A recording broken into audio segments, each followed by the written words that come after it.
Hey guys, welcome to this episode of Probably Fixed It. On this episode, I picked up this Craftsman 2800 MAX PSI 2.3 gallons per minute pressure washer, and it's running a Briggs Stratton 163cc motor. I picked it up for like 50 bucks just for something to work on. They said they used it about 2 times and put it away and it didn't work, so I imagine it's probably gonna be a pretty simple fix. But we're gonna go through here, see if we can get this thing running, and see if I can get at least my 50 bucks back. So the first thing we're going to do, we'll check the fuel, and it is, I can see the discoloration in it from there, so it's not great.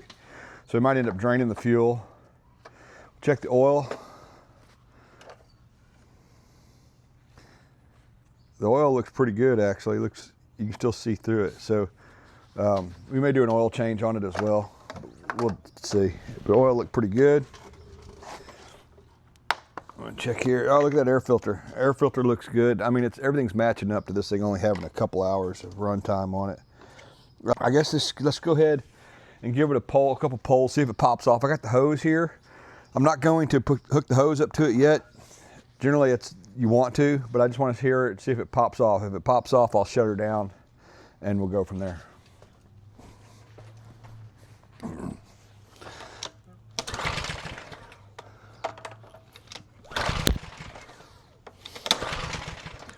Doesn't sound like we're getting anything. We're gonna spray a little bit of, what do we got, brake cleaner this time. I usually use starting fluid, brake cleaner, whatever I can come up with. Let's see if it pops off real quick.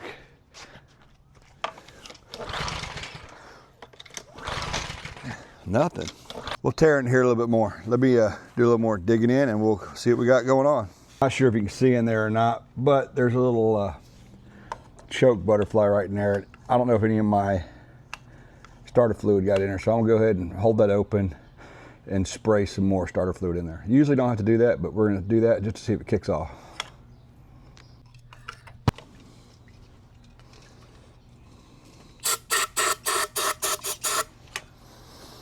Let's see if that helped it out.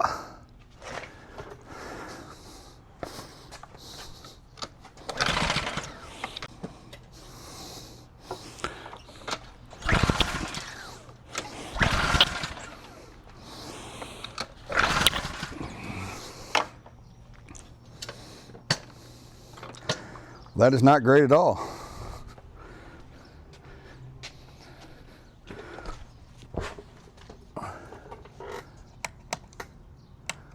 Oh, hold on a second.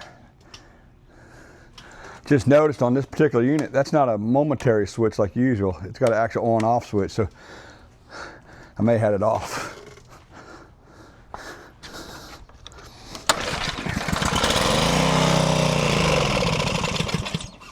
Alrighty, so it looks like she's a runner.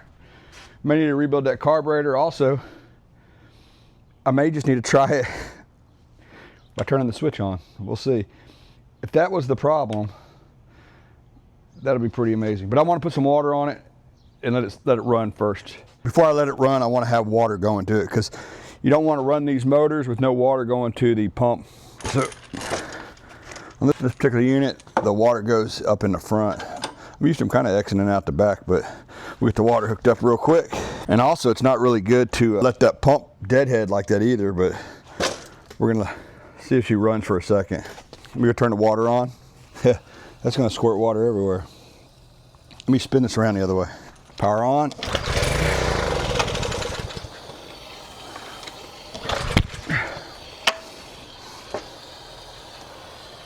Turn the water off. All right, the way that thing fired up and just ran for a second using some starter fluid leads me to believe we got a fuel related issue. So we're gonna go ahead and pull this carburetor off and do the rebuild on it.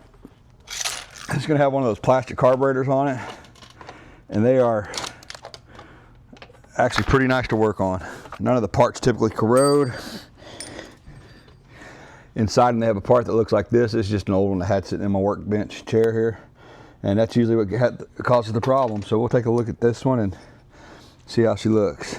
We go get a socket for that right there. Really need to order some metrics. So we're gonna go ahead and remove these fasteners here. This will get us to our carburetor. All right, I just pulled that cover off. Nothing really to that. It's so hot out here today, my camera overheated and we lost a little bit of footage. So I'm gonna try to go back and kind of go over what I was telling you. I'm just gonna rebuild this, and right here on the unit itself, I took the 2 fasteners out here, and I'm gonna just pull that bowl, and I'm going to replace that cartridge with one that looks similar to this. I have some brand new in a pack, and I'll leave a link to those, as well as I'll leave at the end of this video, there'll be the video that did a full rebuild of one of these plastic. I did a step-by-step rebuild in my previous video of these. So go back and watch that one if you want to tear all the way into this and don't happen to have any of those cartridges. And I show you exactly how to rebuild it. Here's the packets that I'm talking about. I'll leave a link to those. If you have a big screwdriver like this, you can, mine's a little bit too small, but if you can get in there and just kind of pry that down a little bit, it's pretty good. If you have a little bit wider one, it's even better. You just stick it in here, give a little twist, and it'll come right undone for you. Sometimes once I get it to pry, I just stick my little tiny one in there and pull it down. That's kind of what I had in there. I don't know if you can see all that or not. Let me go dispose of this. You can see the discoloration on this float. And when you get that discoloration, you can almost count on that old fuel has destroyed this cartridge. Not destroyed, it's still salvageable, but if you see how yellow tinge that is, all those inside here, I'm gonna show you.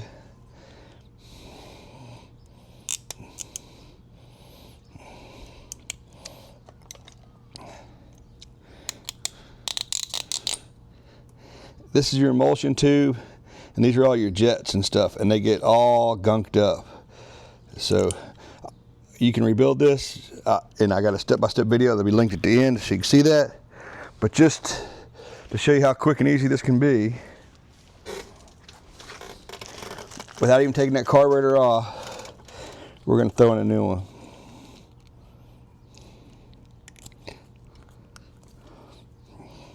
And they only go in one way. See how that goes like that? You can't get it in this way. It won't work.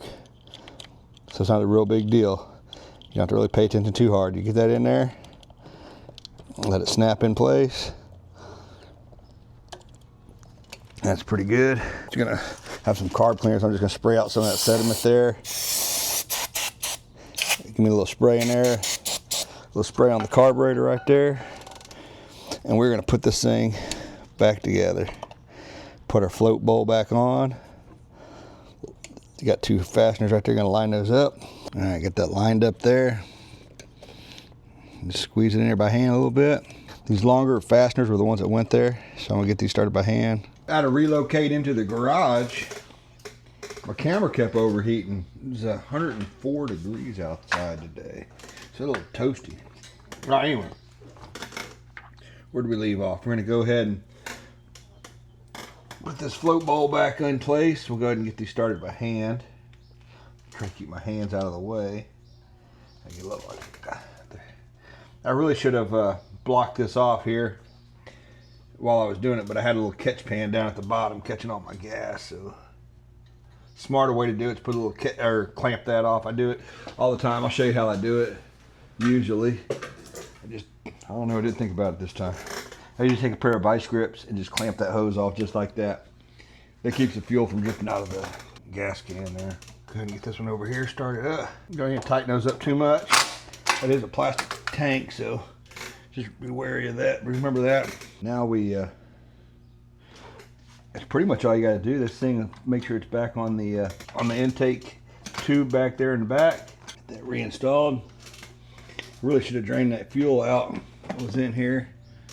There's not much in there, so I'm hoping that I'll put a little fresh fuel in there and that'll be good enough. Now all we gotta do is put our cover back on, and remember you got this little tube right here. See that right there? There's a little tube you gotta catch with it as well. And if you're struggling a little bit, you can take this top plastic cover off, which makes life a little easier. Got that installed. Remember the black machine screws are the ones that hold the air box on. Let's get those started by hand. And now we have the ones that are sheet metal screws. And those I use a 7mm for. And I'll do those get those started by hand as well. Then I'll go back and tighten everything up.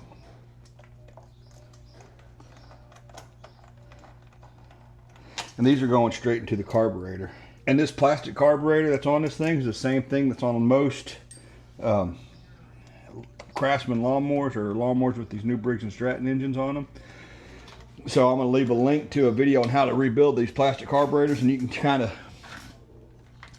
take that to the bank there on rebuilding them. I'll go through step by step on exactly how to do it, and I'll leave a link to that video at the end of this one, along with a link for all the parts I used, along with, I'll leave a link to a replacement carburetor if you just want to replace the carburetor, and a link to those little cartridges as well if you just want to replace those. So now that, like I said, this thing is in real good shape, so no need to dig too much more into it. And on these new Briggs & Strattons, I don't know if you can see that or not, but it says no oil changes, just check and add. I don't like that. I change everything every season if I can. So anyhow, we're all put back together. We'll put a little bit of fresh non-ethanol fuel in there. I'll take it back outside and we will hook water up to it and see if she fires up for us. I got the water all hooked up. I'm gonna go ahead and put this hose together. I mean, it doesn't even look like it was really put together. So we'll go ahead and put that back together. And what we'll do, if this thing runs like it should, we'll give this thing a little spray down and clean it up real nice. Get it ready for the next person. I think my son may need a pressure washer because he borrowed mine, or maybe I need a pressure washer because he borrowed mine. Got that hand tight. May leak a little bit. I'm gonna hook that in there. I got a lot of confidence that this thing's gonna fire right up for me. Still haven't put fuel in it yet. This hose goes right here, right by next to the water hose, and it's got a little O-ring on it. So it should just slide right in there and suck right in when we tighten it up. You got a rabbit over there. I don't know if you can see it or not. See that rabbit? Hopefully I don't scare it off. All right, let's go get some fresh fuel.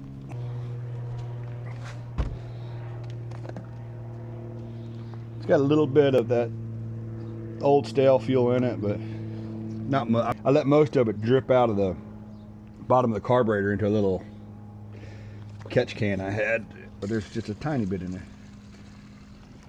All right, there we go. More than enough good stuff there. Turn the water on. I lost my awesome. I was going to spray it down a little bit, but we'll just hit it with the pressure washer. Let's see if she starts up. Not sure if you saw a little bit of that black smoke coming out the front. That tells me it's running a little bit rich. So my guess is maybe that little bit of that linkage on the choke mechanism, maybe keeping that choke from opening up all the way and causing it to run a little rich. So we're going to go ahead and take a quick look at that. We're going to go ahead and pull this top cover off real quick so we can get a better visual of how that linkage is in there. See if I might have accidentally bound it up when I was putting that carburetor in there. I'm just taking the recoil assembly off. It's held on with 3 fasteners.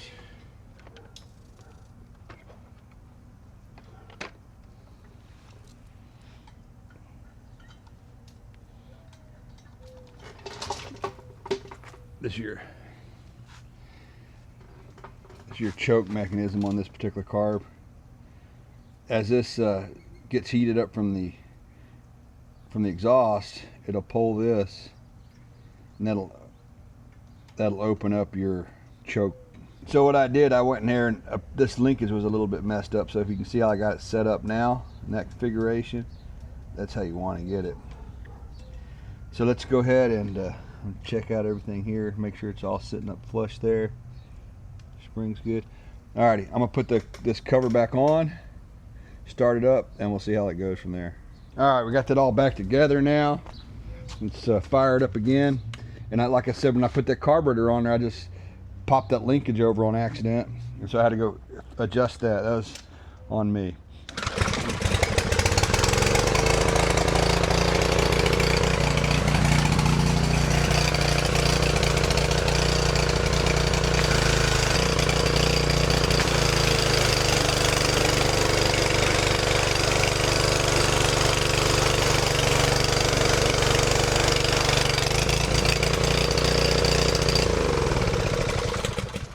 All right, guys, thanks for joining me on this episode of Probably Fixed It. We got this thing up and running again. And, you know, I paid 50 bucks for it. Kind of heard the story about why it wouldn't run. Figured it was just a quick carburetor rebuild. I showed you a quick and easy way on how to do it. Now, by doing that, you see how I kind of got that carb linkage kind of messed up going back in there just because I did it blindly without taking this cover off. If you take this cover off, you can see exactly what you're doing, and it'll be a lot easier. But then again, I also did a full step-by-step rebuild of one of these plastic carburetors on a previous video. I'll leave a link here, I don't know, down there, I don't know, somewhere there'll be a link. And even though it's for a lawnmower, this motor is basically the same setup. So anyhow, if you like these videos, please like and subscribe. And like I said before, I've been told that dogs like me, so go ahead and put it on the play mix for the dogs when you leave the house. So if you don't like me, maybe the dogs do. Anyhow, thanks for joining us for this episode of Probably Fixed It, and we'll see what we can dig up for next episode. Take care, guys.